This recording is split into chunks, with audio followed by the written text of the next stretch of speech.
सवाल ये उठ रहा है कि ये जो नागरिकता लोग ले रहे हैं, भारत से लोग जा रहे हैं, वो आखिर जा क्यों रहे हैं? हर साल ये जो नागरिकता ली जा रही है, ये क्यों ली जा रही है दूसरे देशों की? भारत में ऐसी क्या स्थिति है?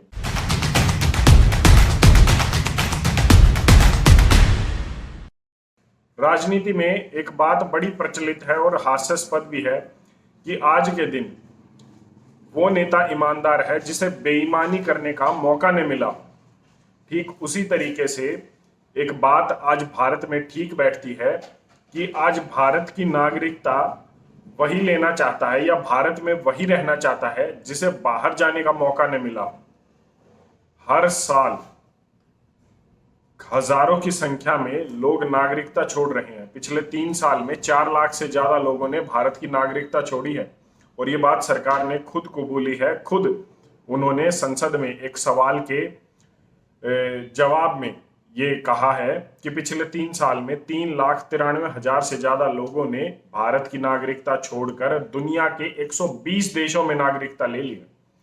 America, Canada, Australia, New Zealand, Britain, Germany, ये देश तो समझ में आते हैं कि भारत से जाकर आप वहां बस जाते हैं। लेकिन एक बात समझ में नहीं आ रही कि 120 देश ऐसे हैं जहां भारत से छोड़कर लोग वहां पर बसना चाहते हैं। और आपको हैरानी होगी कि टॉप 10 कंट्रीज में 3,93,000, लगभग 4 लाख ही कह लीजिए कि लगभग 4 लाख लोगों ने जो पिछले 3 साल में भारत की नागरिकता छोड़ी है, उनमें से 48 ऐसे महानुभाव हैं जिन्होंने भारत की नागरिकता छोड़कर पाकिस्तान में बसना पसंद किया है। अब न जाने क्या सोचकर, क्या विचार करके उन्हें यहाँ पर क्या ऐसा महसूस हुआ कि उन्होंने पाकिस्तान की नागरिकता ले ली। चलो खैर, अपना अपना निर्णय है। लेकिन यहाँ पर मैं बता दूं कि 40% पीपल, 40% से ज्यादा लोगों ने, मतलब 1,60,000 से ज्यादा लोगों ने अमेरिका की नागरिकता ली है। 67,000 लोगों ने कनाडा की नागरिकता ली है। 40,000 लोगों ने ऑस्ट्रेलिया की नागरिकता ली है। और ऐसा करके जो मैंने बताया 120 देशों की नागरिकता लोगों ने ली है। अब सवाल ये उठ रहा है कि ये जो नागरिकता लोग ले रहे हैं, भारत से लोग जा रहे हैं, वो आखिर जा क्यों रहे हैं? हर साल ये जो नागरिकता ली जा रही है, ये क्यों ली जा रही है दूसरे देशों की? भारत में ऐसी क्या स्थिति है? जब काउंटर क्वेश्चन हुए संसद में, जब भी पार्लियामेंट की, संसद की कार्यवाही होती है, तो 2-3 तरीके के सवाल उठाए जाते हैं और इन सवालों में अनस्टार्ड क्वेश्चन होते हैं, स्टार्ड क्वेश्चन होते हैं और शॉर्ट टर्म क्वेश्चन होते हैं। ये 3 तरीके के सवाल संसद में पूछे जाते हैं और इन 3 तरीके के सवाल में, जैसे मैंने आपको बताया कि कुछ अनस्टार्ड क्वेश्चन होते हैं। अनस्टार्ड क्वेश्चन उन्हें बोलते हैं। ये होते हैं जिनका जवाब सरकार को लिखित रूप में देना होता है।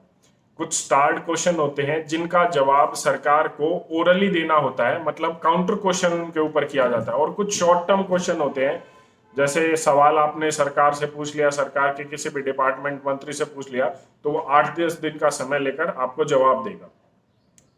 तो ये जो सवाल पूछा गया, अब इसका जवाब आया और 3,93,000, 4 लाख लोगों ने 3 साल में नागरिकता छोड़ दी। चीन में 10,000 ऐसे रईस हैं जो चीन की नागरिकता छोड़ना चाहते हैं। मतलब कहने का मतलब यह है कि भारत ही नहीं, पूरे देश में, पूरी दुनिया में कहीं पर भी लोग अगर अपने देश में पैसा कमाते हैं और जब ठीक ठाक पैसा कमा लिया जाता है, उसके बाद उस देश की नागरिकता छोड़ देते हैं, कहीं दूसरे देश में जाकर बस जाते हैं, क्योंकि उन्हें वह असुरक्षा महसूस होती है। जैसे भारत में भी कुछ लोग ऐसे हैं जिन्हें असुरक्षित महसूस होता है। हालांकि ये प्रॉब्लम्स हैं, सरकार ने खुद माना है कि हायर एजुकेशन, इनसिक्योरिटी की फीलिंग, असुरक्षा का भाव या फिर और अन्य कारणों से quality of life, health insecurity, ये कुछ ऐसे कारण हैं जिनकी वजह से लोग भारत छोड़कर दूसरे देशों में जा रहे हैं। यहां पर सवाल ये उठता है, मैंने एक बार बात की थी कि अमेरिका जैसे देश को सुपर पावर बनाने में इंडियन एनआरआईज का कितना बड़ा रोल है। और टीम ने बताया कि उस पर कमेंट भी आए थे कि किस तरीके से कि भाई अमेरिका को इंडियन एनआरआई कैसे सुपर पावर बना सकते हैं, इस तरीके की बातें। तो एक बार उस वीडियो को आप डिटेल में देखिए, पिन कमेंट कर दूंगा मैं। आप ये देखिए कि इंडियन एनआरआईज का रोल अमेरिका को सुपर पावर बनाने में कितना है। मैंने स्टैट्स के साथ बात की थी उस वीडियो में। मेरा कहने का मतलब यह है कि जो ब्रेन ड्रेन हो रहा है उसको रोकने के लिए पॉलिसीज क्यों नहीं बन रही है। अमीर हो, गरीब हो, लेबर क्लास हो, इंटेलेक्चुअल क्लास हो, प्रोफेशनल क्लास हो, वर्किंग क्लास हो, अगर वो कोई भी हो, देश अगर छोड़कर जा रहा है तो वो आपके लिए नुकसान ही है। आप आज के दिन ये कहते हैं कि भारत सबसे युवा देश है, most populous country in the world हो जाएगा वो बाय 2023 तक, सबसे ज्यादा जनसंख्या होगी।